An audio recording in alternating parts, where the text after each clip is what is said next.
Municipal ఎన్నికల వేళ నర్సాపూర్ 15వ వార్డులో ఎన్నికల సందడి నెలకొంది. ఈ వార్డు నుండి కాంగ్రెస్ పార్టీ కౌన్సిలర్ అభ్యర్థిగా పోటీ చేస్తున్న వంకమళ్ల జ్యోతి సాయి కుమార్ గురువారం వార్డులో ముమ్మర ప్రచారం నిర్వహించారు. ఈ సందర్భంగా మాట్లాడుతూ వార్డు మార్పు కోరుకుంటోందని, ఈసారి యువతకు కొత్త వారికి అవకాశం ఇవ్వాలని ఓటర్లను కోరారు. తనను గెలిపిస్తే మీ ఇంటి ఆడపడుచులా, మీ బిడ్డలా ఉంటూ పాలకురాలిగా కాకుండా మీ సేవకురాలిగా నిత్యం అందుబాటులో ఉంటాను. వార్డు అభివృద్ధిని ప్రధాన లక్ష్యంగా పెట్టుకుని మీ అందరి సూచనలు, సలహాలతో ముందుకు సాగుతానని ఆమె హామీ ఇచ్చారు. యువతరం రాజకీయాల్లోకి రావడం వల్ల కొత్త ఆలోచనలతో అభివృద్ధి సాధ్యమవుతుందని, ఒక్కసారి తనకు అవకాశం ఇచ్చి చేయి గుర్తుపై ఓటు వేసి భారీ మెజార్టీతో గెలిపించాలని విజ్ఞప్తి చేశారు.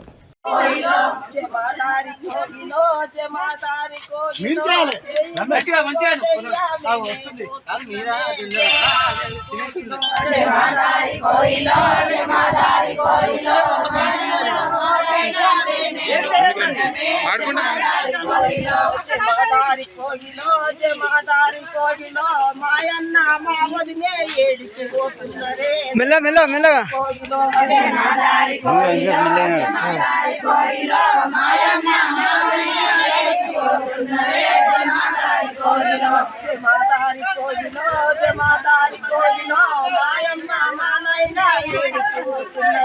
జమాదారి